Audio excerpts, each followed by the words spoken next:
no one who is a shitty actor ends up being in a movie because they know somebody who gave them the job. It just doesn't work that way. And there are people that might get a bit of a break, but they don't get to continue if they're not any good. It's as simple as that. No one. Here's the only time it's true. Let me put it this way: it's who you know. What is it?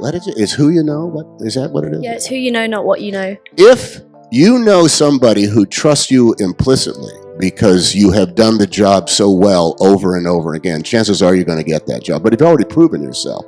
This is why so many directors work with the same cinematographers over and over again, or the same art designers, same costume designers, because they are so frigging good. But no one unproved. No one just because, oh, you know, a friend of mine is making a movie, so I'm going to ask to be in it. And next thing you know, they're playing Laertes in a production. It's not going to happen.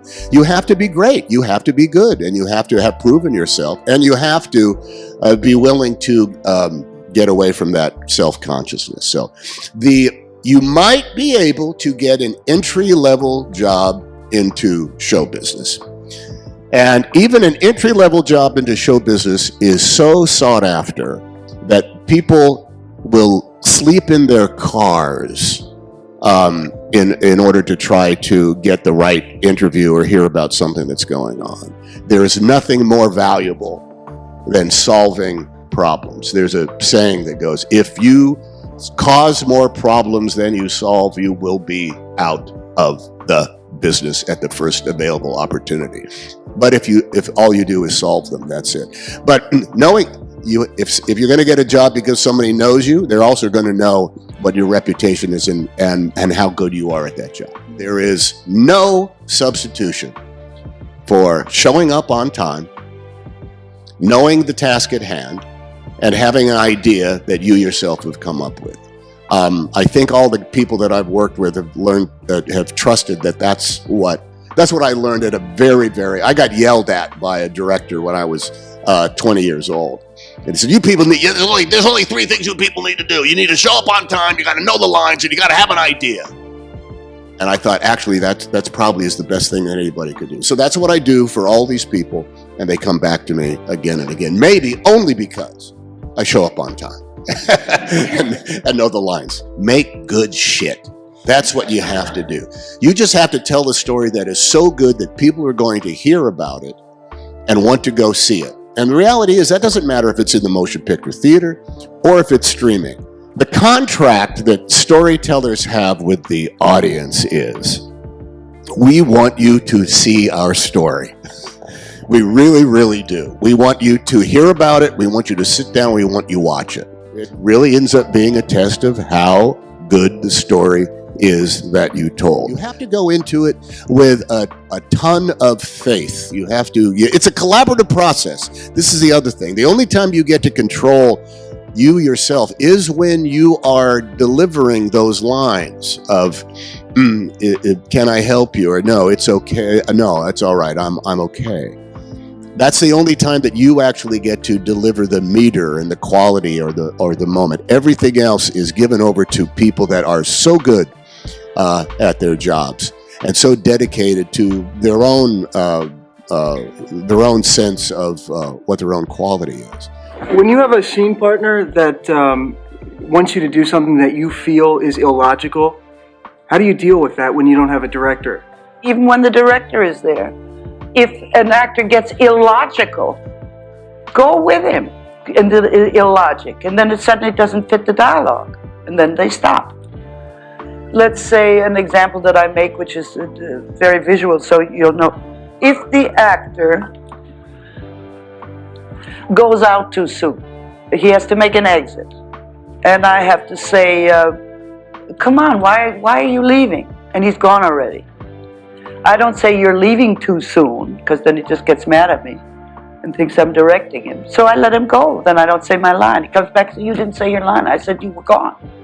And then there's no discussion anymore. You know, another thing we were just discussing about physical violence on stage. When I was in Streetcar with Tony Quinn, he knocked me black and blue. I mean, he really, and every performance I'd say, Tony, please, I put more makeup on my body than on my face because I'm bruised from head to toe. Well, I'm so sorry. I didn't mean to, I felt it. So this went on for weeks. And one day I was sitting on the desk and he has to come toward me and shake me. And I saw him come towards me. The thumbs were already out. I knew which muscle they were going to land in, you know. And they, sure enough, they did. And they landed. And I went, ow, ow, oh, oh. And he stopped. And he forgot all his lines. And he went, funny, I got him back into the dialogue. And we came off stage. He said, you're not supposed to say that there. I said, I felt it. He never hurt me again. Fun. Okay. So one of the things that take away the nervousness is what can you hold on to instead of being nervous. You can go. In your case, you could hold on to say, I've seen him before because he was in my room, and that certainly is voluntary, yes. And you take the limbs out and start with the text. Now, when you do the text, it's I want to stop, and I want to tell you something, and I want to say something else, and I'm very sorry to myself. And if these are choices that you make to be sorry for yourself, again, it comes out of the nervousness, but it's not in the text. The text says, why have I been called into this place? What is the reason? And he tells you the reason is to give your crown to God. That's the plot. Is that clear? Now find out why you're called in and ask, is this a Christian community? And are you Christians? Then if you are, say so. And if you're not, I will say that you're Christian. Very sure of language, very, what you call, verbal. The one thing you can depend on is, there's nothing spontaneous here. I am verbal. Shakespeare is verbal. You can go from one thing to the other. I am verbal. I know how to express myself without jerking. Who understands? Yes. So I would like you just to start with that, and then sometime we'll work at the beginning. So you just, I want to hear the dialogue. No, don't walk in and all that. Just start with the dialogue. Alack, why am I sent for Well, who are you talking to?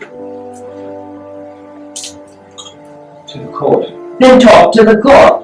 You see, you start and you don't know who you're talking to, so you do something that will make you more nervous. You don't know who you're talking to. So that's one of the most positive things is, where's my partner? Even if you're shaking, where's my partner? It'll make you less nervous. But you are afraid of one thing at a time. Immediately, this is my partner. Why am I sent to the court? Normally. Now don't depend on yourself so much for words to it. Don't go into you to do it. If you think you can't feel that much, who understands? Where am I? Is that you? You can't say, where am I? Is that you? Because there'll be no you.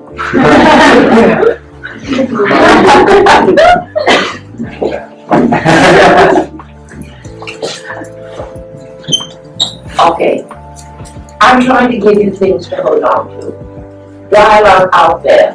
And no suffering. Alack, why am I sent for to a king before I have shook off the regal thoughts wherewith I reign?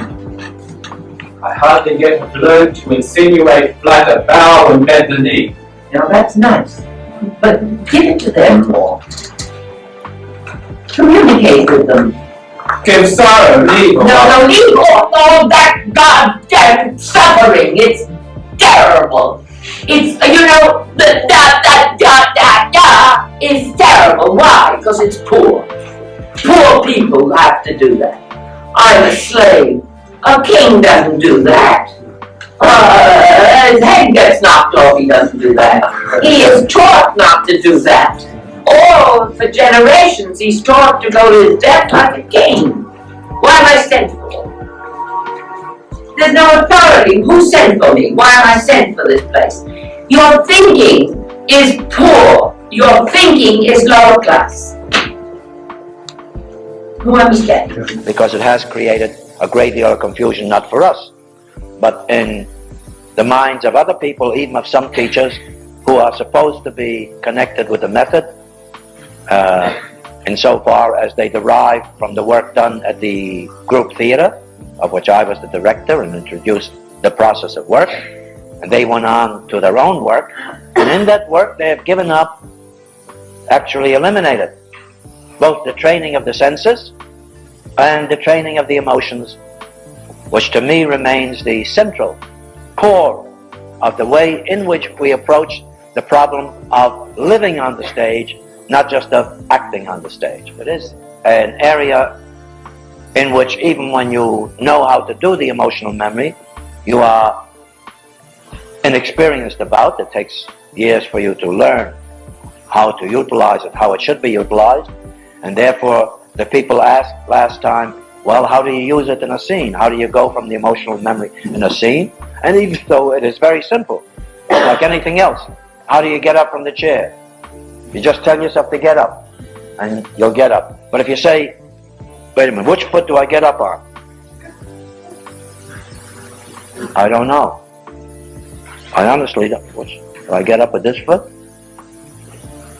Maybe. This foot? Sometimes. I'll sit here for the rest of the day trying to decide which foot I get up on, but I won't get up. Whereas if you just tell yourself to get up, even if it's difficult to get up, I don't know what foot did I get up on. I have the slightest idea. In fact, I think I got up on both feet at the same time because I was supporting myself here in order not to run into this. But let's see. What if this wasn't there? If this wasn't there. I get up, I think, first with this and then with that. But if I'm going over to her, I think I would do it the other way around. So I don't know which foot I really get up on. It depends on where I'm going. My foot knows where I'm going, and it does something without my awareness of what I'm doing. And the same thing is in a way true in almost all the things that we work with. You always ask, how do I do it? And I always say, you just think of it and you'll do it. Just think of doing it, tell yourself to do it, and you'll do it. You see, you tell your hand, you see, I was just using my hand. You tell your hand not to move. I don't know how that happens. The hand doesn't move. I can move this hand, but this hand doesn't move. Why? I don't know. I told the hand not to move. You see, you tell somebody else to move, he or she moves. Why? I don't know. Sometimes they don't. They don't want to move. But otherwise, they obey. So that when we look at these things and we try to discover things which are inherent in the structure of the human being, we often interrupt and interfere those capacities which come naturally to us. So that actually, the way in which you use any of these things, especially the element of emotional memory, which we're now discussing, you simply use it and then go into the scene. And we demonstrated this last time, but because it is unclear, and because in that area, many of you will come to it much later on, not immediately, though we encourage you to use it as immediately as you can, because it's an important part of almost every scene. Not every scene needs a full complement of emotional intensity, but then it needs what we call sensory reality. It must have reality. There must always be a concrete thing that you're talking about, not just a general kind of idea as to what you're talking about. Yes, it is a craft. And a lot of people don't want to talk about that part. Especially somebody like me who's accused of being crafty, technical. And that's because of these accents that I've been obliged to use. But I don't throw them in, I don't think, arbitrarily. I use them if the person comes from Denmark. I try not to sound like I come from Somerville, New Jersey, But I think craft is important. It has been to me just as another color on your palette.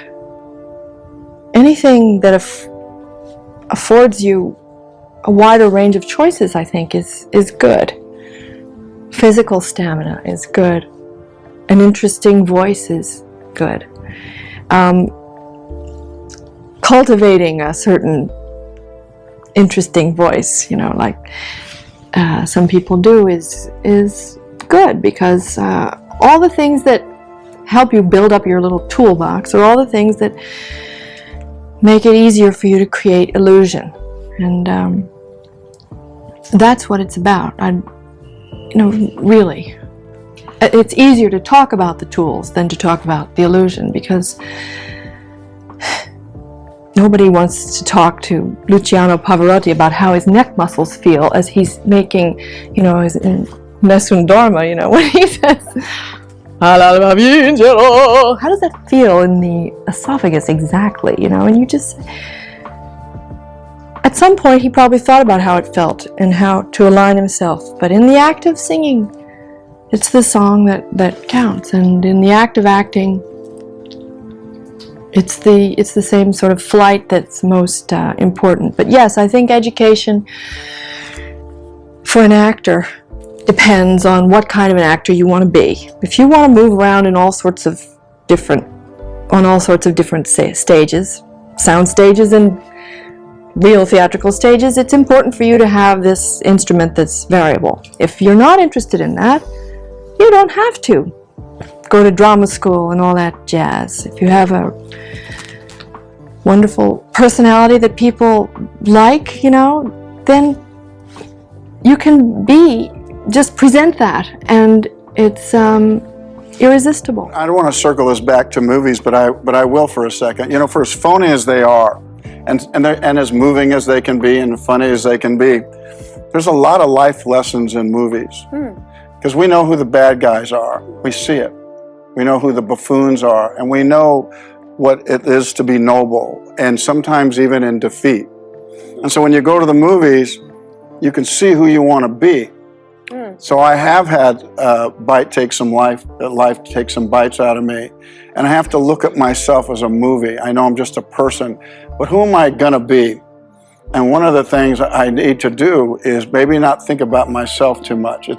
These tough times have been more a moment for me to look outward and make sure the people around me are all right, because I know I'm bruised.